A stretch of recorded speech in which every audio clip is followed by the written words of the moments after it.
bad boys. What you gonna do? What you gonna do when they come for you? Bad boys, what you gonna do?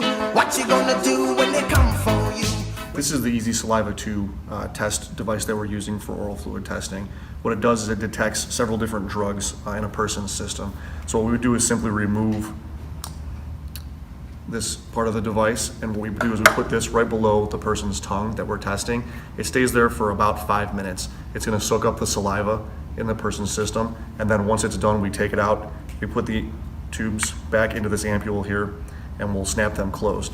What it'll do is it'll push out all of the saliva that is collected in these two swabs, and one will go into this separate ampule, and then another one will go into this testing portion of the device.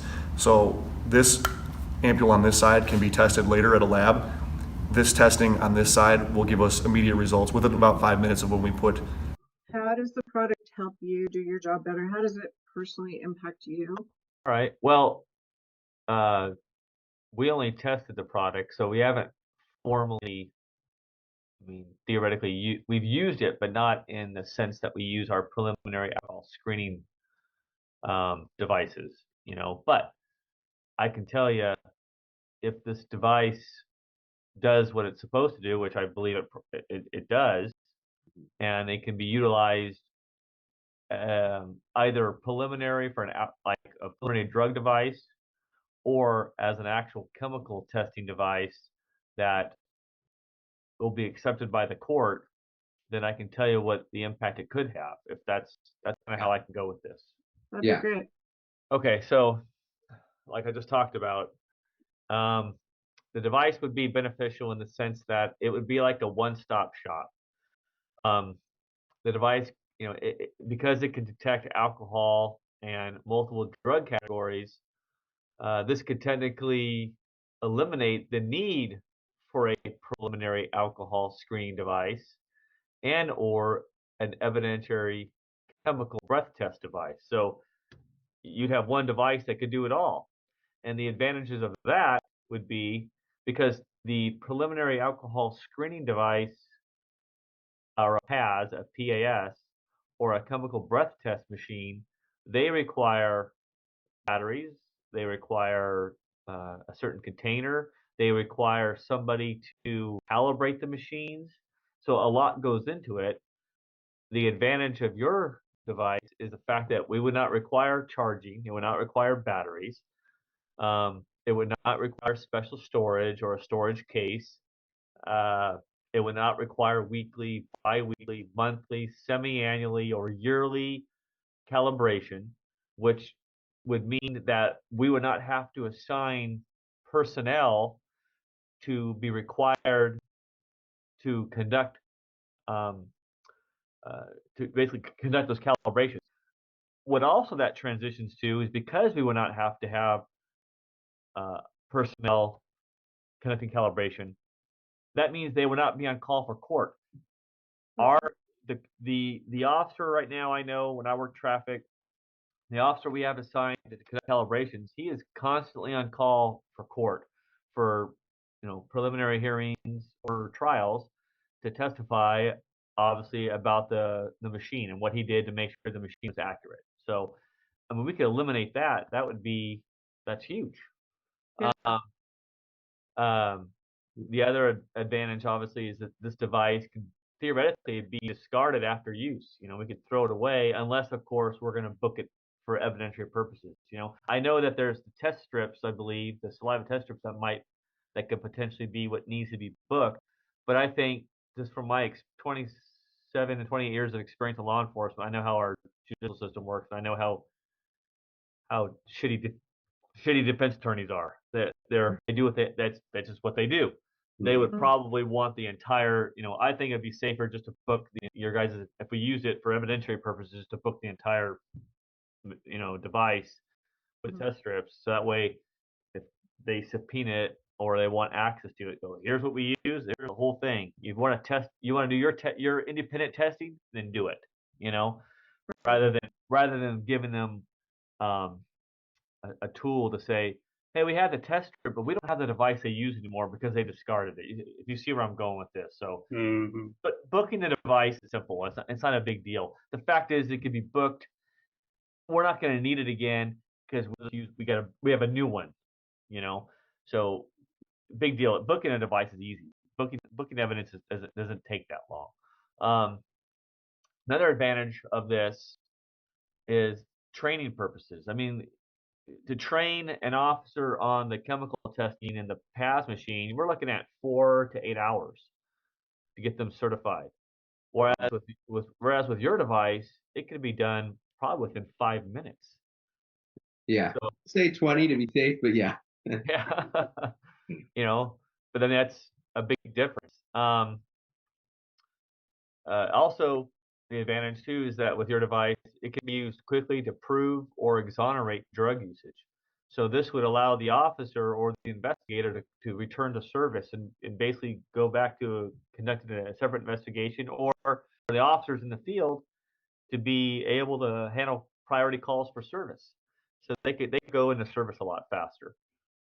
Plus, it could allow an innocent citizen to go free. If some citizen is being held by us, detained, and they legitimately did not do something wrong or illegal, but we have probable cause to believe they did, well, this device can help eliminate that. And guess what? They're back living their life again, and the officer's back in service. Mhm. So that's definitely a benefit. Because the saliva would streamline the process. No special medical protocol for the officer investigator to follow is required. Whereas now, to collect a blood test, it has to be done in a medically approved manner, which means we have to go to the hospital, and it has to be collected by medical personnel. We wouldn't have to do that with the saliva device. That's huge. Um,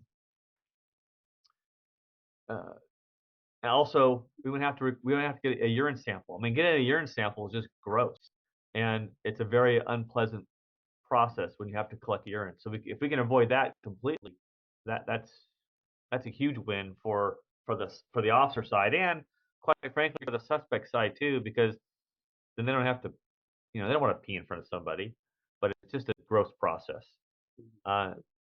No needles. There's no needles involved, so it's safety. I mean, you're eliminating potential.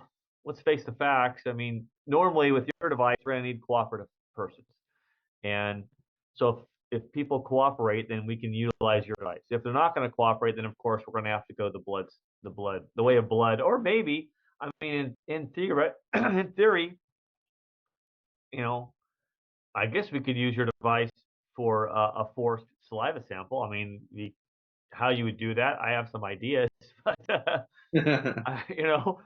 I mean, in theory, I guess you could do that. But the reality is that, Yeah, especially initially, we wouldn't want to do that at the beginning. yeah, yeah. So, but the fact is majority of the time, people are cooperative or semi-cooperative. And if they're not cooperative, once we start building a rapport with them, and once we start explaining the process, a lot of times they become a little more cooperative. And the fact that I said earlier, there's no needles involved in this, so it could be a huge selling point to the suspect to encourage cooperation, because it would be, hey, it's a quicker release for you. Either you're going to be released because you're showing there's no evidence of this drug usage, or hey, the device has corroborated what I already believe. I thought you were under the influence. The device confirmed it. Therefore, it's a quicker booking process.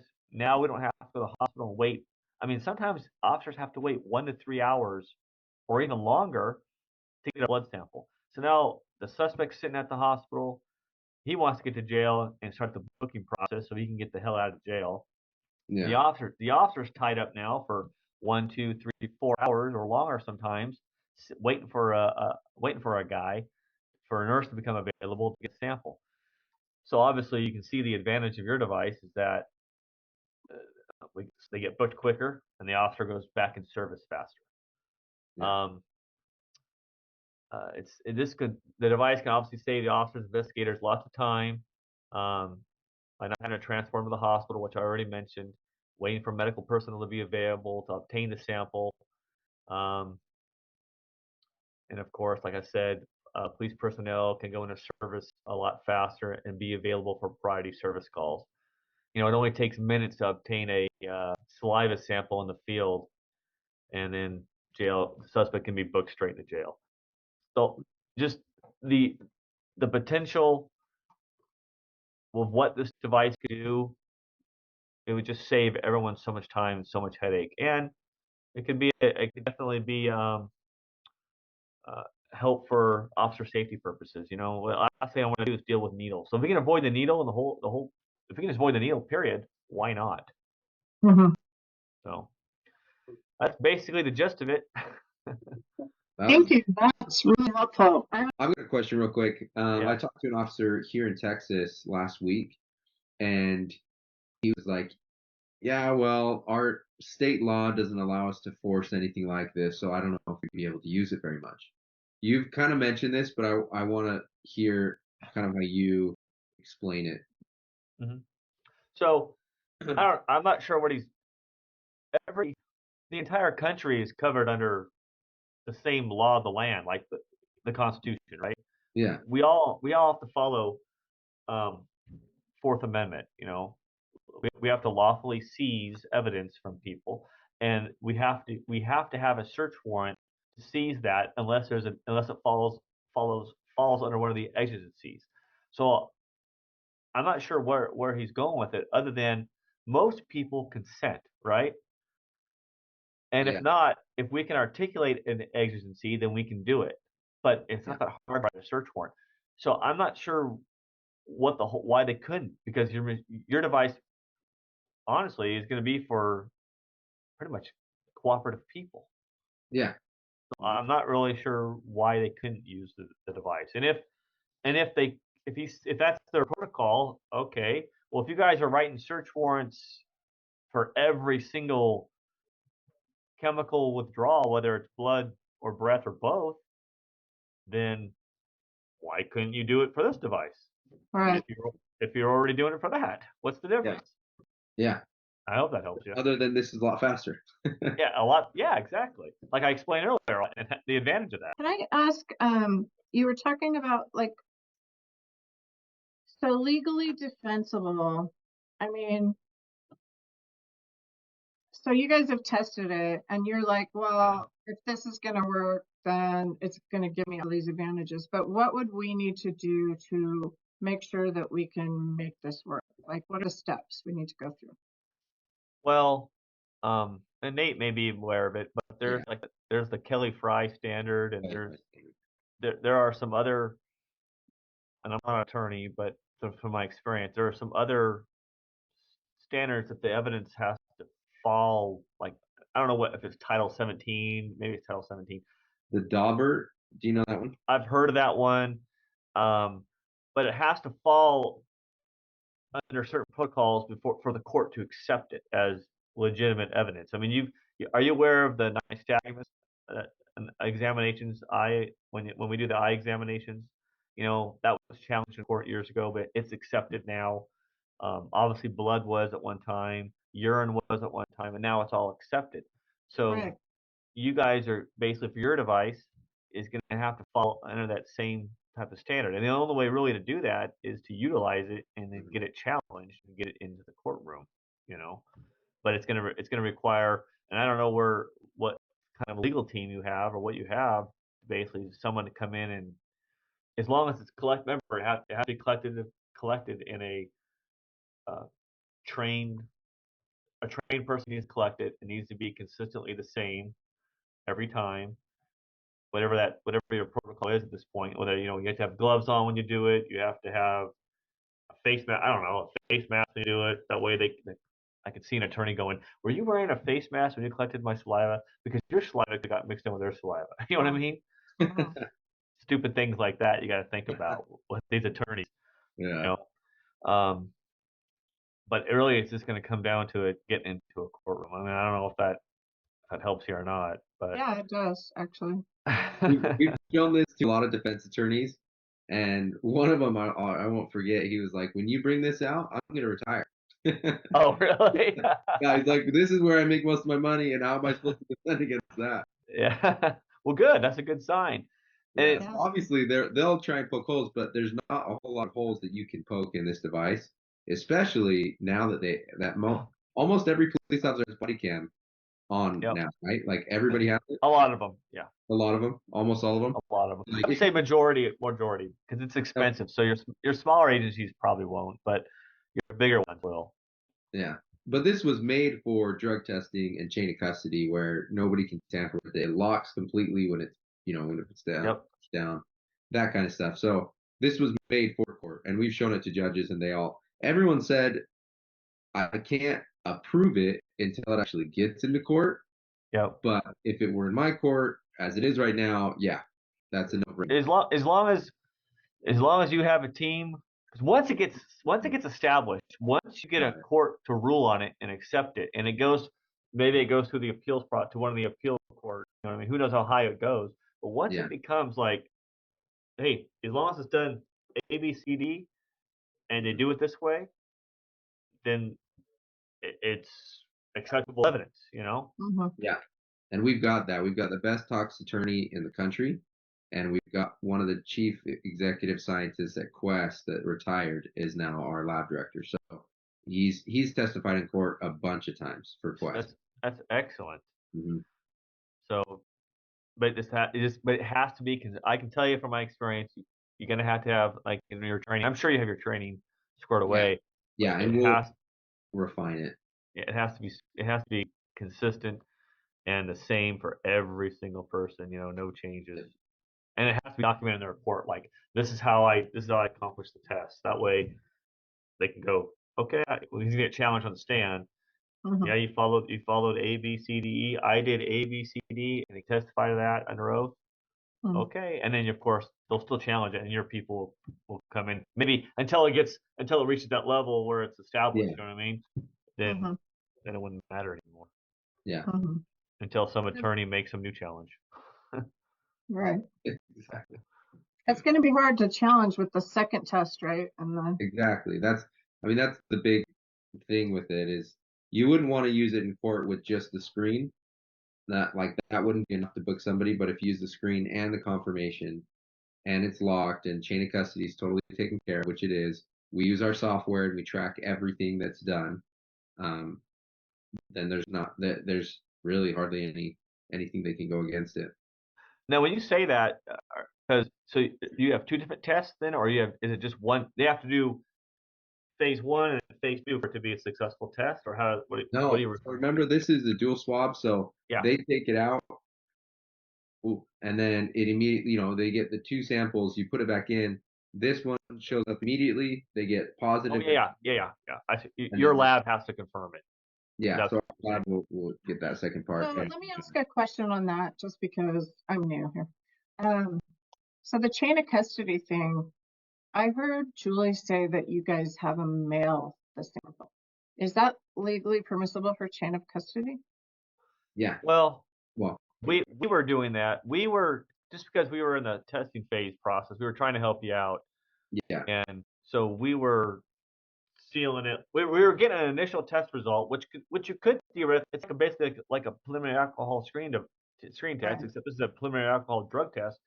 So you're getting a quick little result going, oh, it's showing positive for this, showing positive. I would include that in my report. I would say that during this testing process, here's what I observed, which corroborated my belief already. Because remember, I have more than just your test to believe it's under the Right. influence. It's going to require more for us to get to that point. All the test is it just corroborates what the trained officer believes. So Right. that initial test, you go, okay, it's come positive for amphetamines or positive for whatever. Mhm. That's what I believe anyway. So I'm going to document that. Then of course we're going to seal it, and then like Nate just said, it's going to need to be, it sounds like, tested by your lab for well, confirmation. we're going to use different labs across the You're country. right. That's why you're reaching out to our labs and trying to get. So that's But- what my question is.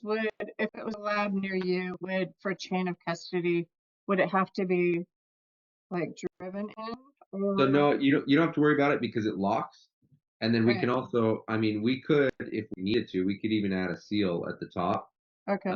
But it locks completely, and that was made because of chain of custody purposes. So once it locks, you can't open it again. It will never open again.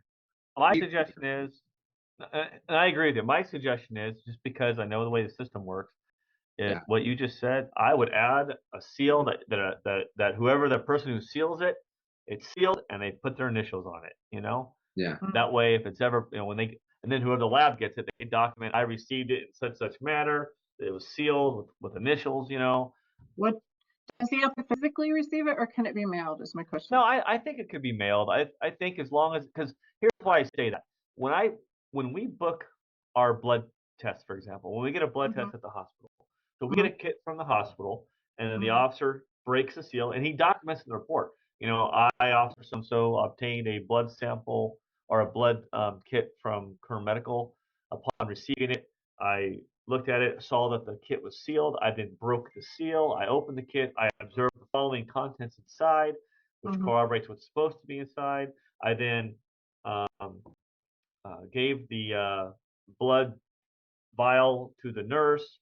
I then watched her actually take the sample. I then saw her invert it 10 times, you know, and then she gave it back to me. I sealed it with the tape. I then initialed it, put it back in the box, sealed the box, put the evidence tape on it. I initialed that. So he's documented all this, right?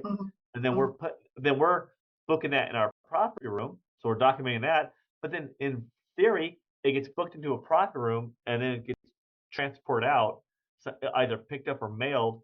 I'm not sure which one, but it gets transported out to the lab. And it may get picked up for all I know. But the fact is that someone else that, remember the chain of custody. So there's, I'm the first chain, right? Now the second chain is going to be, let's say, our BPD property room. So the second chain. So what are they doing with it? They're taking it and they're either hand delivering it to the lab or they're mailing it. Whatever they do, it has to be they're documenting what they're doing, and then the lab receives it, and they're the third chain, right? So then they're documenting what they're doing, and then they're testing it. So as long as in court you can show everything that was done with that piece of evidence, and the chain was never broken. Once the chain's broken, you lose the evidence, right? So I think you could mail it as long as it's sealed properly and it's articulated when it's received. It was received in such manner, which is consistent with the way it was packaged. Okay, thank you. Yeah. Is there a time limit on how long those samples are good, Nate? No, because they're sealed again, they last for weeks Okay, thank you. because no air gets inside. Thanks. But Nate, I would definitely use like some form of evidence tape or something to put over it. Even though I know it's not needed, I don't think it's needed, but I would do it. Exactly. Just at the beginning, I agree with you. I think it's better to be safe than sorry. Just add that in just to make, because that's what people are already used to. Yep. Right. Yep. And make them feel comfortable. Yep. Or some way, like if it was like I know you said you can't get it out, but if some way it is there a way to show that it was removed? Like, does it give like a broken line? Does it give like a red line? Is there a color that pops up if you pop it open? Would you be able to see that it was tampered? How could you show that it was tampered with? So the way that we open it is we have a special tool at the lab that unscrews this vial on the bottom. Yeah. And so we get the vial at the bottom and then we're good there. But you'll never, obviously you won't be able to tamper with this part, the screen. Yeah. And then the vial, it is a special key that we made for this specifically. And so we don't think that anyone can really do that. But obviously there are little ways here and there. So like if somebody really wanted to hijack it in transit from when it was being shipped and they wanted to take it out, but with the evidence tape, it would be really hard to do that as well. So we'll add that extra step in. As long as you can show that it wasn't tampered with, and whoever said, as long as everyone is documenting what they're supposed to be documenting and that chain's never broken, then there shouldn't be a problem. Yeah. Well, you've answered some really important questions for my job. I really, really appreciate it. Well, good. Yeah, no problem. I wish the best of luck to you guys. I hope it works out. Thank you. Thank you.